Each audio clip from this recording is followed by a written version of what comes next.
Paranapiacaba, lugar de onde se avista o mar, lugar da magia, onde nasceu a história do véu da noiva, onde trouxe a imigração, o transporte para o país, a evolução nacional. Paranapiacaba, lugar de origem de evolução, um lugar onde no passado tinha o total domínio dos operários, comandado pelos ingleses. Hoje é um vilarejo com foco totalmente no turismo local.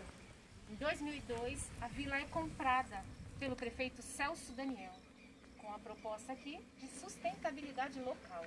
Mas no passado teve um domínio intenso pelos ingleses, a mão de obra imigrantes, tudo parte daqui. Paranapiacaba tem muitas histórias e que poucos sabem, tem totalmente ligação com a evolução do Brasil. Lugar onde hoje é um campo de estudo, que tem muito a contribuir com a nossa história no turismo local.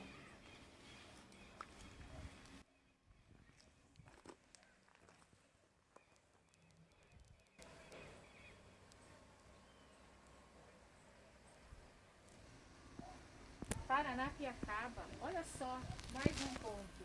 Século XIX, a questão do poder era muito intensa aqui. Tinha o poder de um lado da religião e tinha o poder do outro lado dos ingleses. Mas eram poderes que não se chocavam, que não conflitavam. Cada qual tinha o seu espaço, as suas regras. A religião, ela foi um marco muito grande. O padre, ele tinha praticamente o mesmo poder que o presidente. Tinha o respeito da sociedade. E isso era muito bom. Acabava tendo uma sociedade mais plena, mais confiante em Deus. Mas o que chama a atenção em Paranapiacaba é que quando começa a construção em 1860, em 61 já existia um cemitério. Então houve muitas perdas até se consolidar a construção da ferrovia. Muitos imigrantes morreram. E esse índice era tão alto de mortes que a proposta era que cada pessoa que viesse a falecer voltava para sua terra natal. Então hoje nós temos Paranapiacaba enterrados apenas brasileiros. E os ingleses, eles não se misturavam. Eles eram protestantes. E esse respeito também existia. A nossa igreja Bom Jesus se encontra na parte alta de Paranapiacaba e o templo dos ingleses lá na parte baixa. Como vocês podem ver, o respeito, ele sempre se manteve acima de tudo, cada qual no seu espaço.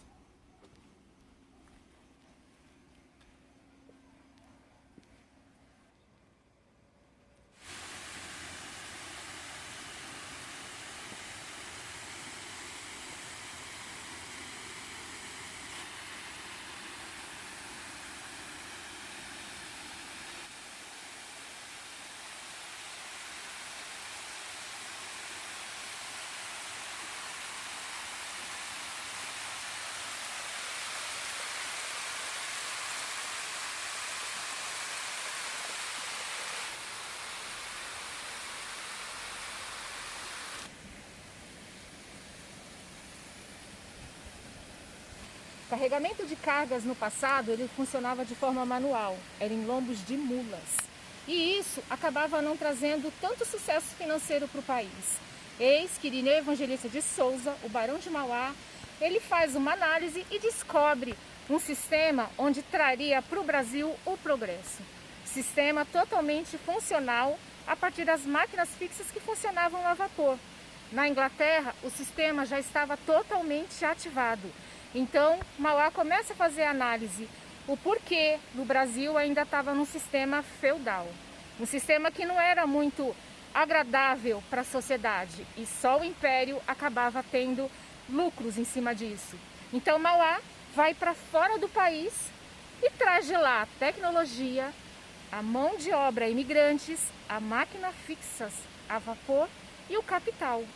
Após ter feito um estudo aqui na região de Paranapiacaba, descobrindo o trajeto onde fizesse a ligação de São Paulo até o litoral.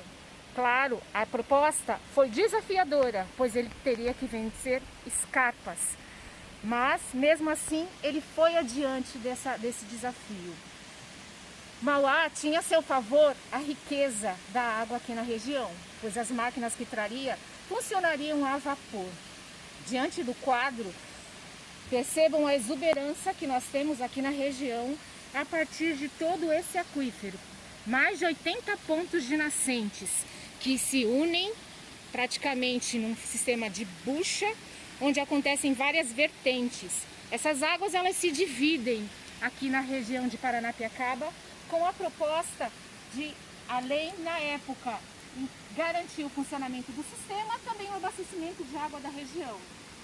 E olha o interessante, a mata explorada foi a Mata Atlântica, onde nós aqui chamamos carinhosamente, cientificamente, entendida como um bioma totalmente equilibrado.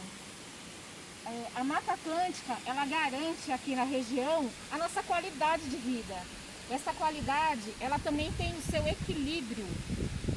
Nós temos o equilíbrio da fauna e nós temos o equilíbrio da flora. Como que a gente sabe que a gente está aqui no nosso equilíbrio de fauna? Nós temos felinos na região. Entre eles, sussuarana, jaguatirica, entre várias outras espécies. Então, a nossa cadeia alimentar aqui, para essas espécies tão especiais, elas estão totalmente garantidas. E o nosso sistema de flora, apesar de Paranapiacaba ter sofrido duas formas de desmate, ela simplesmente está num estágio secundário avançadíssimo. E quais foram essas formas de desmate?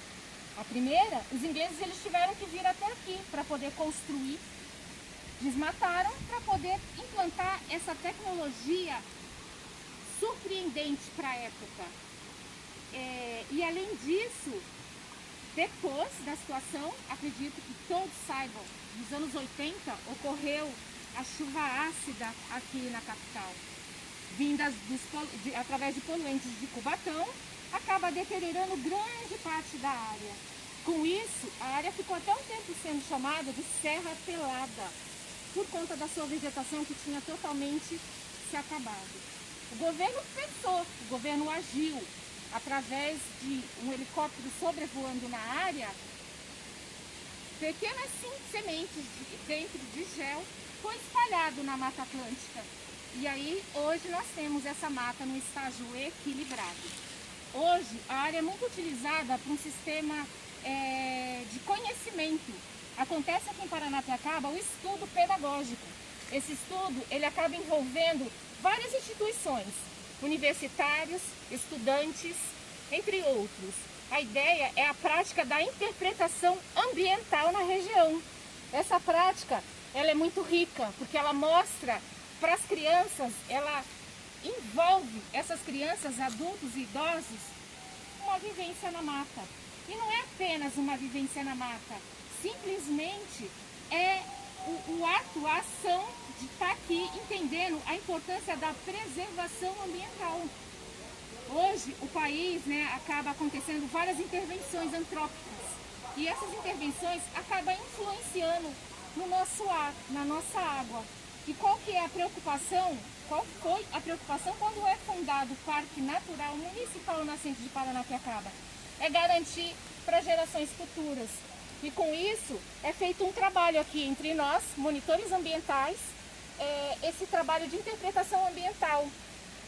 Ninguém conscientiza ninguém, mas a ideia é sensibilizar. Então acontece aqui, no geral, independente de instituições, escolas, universidades, ou seja lá o que for, a ação da sensibilização. É eu, é você, é todo mundo garantindo para a geração futura um pouco que ainda nos resta, que é a água que nós temos aqui na região. Além disso, nós temos também espécies de flora, tanto nativa quanto exóticas. E aí é muito interessante, as exóticas elas começam a ser implantadas aqui pelos ingleses. Então, aqui antigamente, quando eles começam a fazer as construções na região, o maior problema, o maior desafio de vencer as escarpas, que ilustrando aqui na minha mão, nós temos aqui Cubatão e nós temos aqui Paranapiacaba. Nós temos para lá a capital. Desafio de Mauá era esse trecho de 796,600 acima do nível do mar, para poder vencer e os transportes poder seguir adiante. Mas, como esse grande desafio, que eram os deslizamentos de forma constante, Mauá traz o imbiri do brejo ou lírio do campo, que é uma vegetação exótica. E foi essa vegetação que garantiu o asseguramento do solo, com isso diminuindo as erosões. Logo, pôde-se finalizar essa construção em 1867, dentro de um pacote onde ocorreria a preservação, a conservação e a mão de obra dos imigrantes.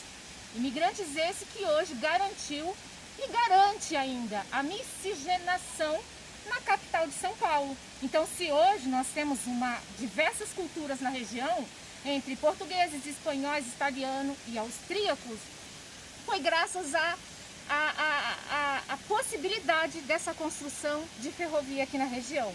Porque muitos vinham para cá com o intuito de trabalhar, de fugir de guerras, brigas religiosas, que no geral acabava acontecendo, porque estamos falando do século XIX. Então eles vinham para cá e quem se identificava com ferrovia, com tecnologia, ficava aqui na grande Paranapiacaba. E quem não, ia para as lavouras, que de certa forma contribuíam também de alguma forma, pois eram os plantios, café, açúcar, cana, que acabavam fazendo todo esse trecho para chegar até o Porto de Santos e ser expresso para fora do país. Mas eu vou citar aqui o que teve destaque no século XIX, que foi o nosso ouro negro, ou devo dizer ouro verde, o café. Foi o café que trouxe a riqueza para o Brasil, através de uma tecnologia, uma ideologia, uma confiança do nosso grande Irineu Evangelista de Souza, vulgo Barão de Mauá. Mauá, ele foi simplesmente uma pessoa fora do comum. Ainda muito jovem, ele teve que batalhar a vida dele. E com isso, nessa batalha, ele acaba descobrindo vários desafios. E um dos desafios que chama a atenção de Mauá era simplesmente a desigualdade por pele. Então Mauá, ele era a favor do trabalho assalariado. Com isso, ele tiraria fora as formas críticas que eram tratados os negros. Então notem que a história de Paranapiacaba, ela faz um vínculo com vários pontos que hoje a gente ainda briga, a gente ainda luta por essa questão da desigualdade. Mauá, muito jovem, ele passa a cuidar de um negro. E aí ele acaba criando um vínculo. Mas qual era o mais importante? Ele entende a importância de que não é a pele que diz quem é o ser, e sim o sangue, que é cor única para todos. Mauá, quando ele apresenta no projeto a proposta dele de trabalho assalariado, ele queria a igualdade. Ele traz para dentro do Brasil a mão de obras imigrantes, porque a gente está falando de uma era onde o conhecimento ainda era muito precário, as pessoas tinham pouco. Então, com isso, ele acaba trazendo de fora uma imigração que acabou ajudando muito, mas teve um certo problema. Pois com isso, Mauá só começa a ferrovia, mas ele não inicia, ele não fecha até o final. Mas é muito importante que todos saibam que foi um brasileiro que trouxe desenvolvimento para o país, com muita riqueza, mão de obra e tecnologia.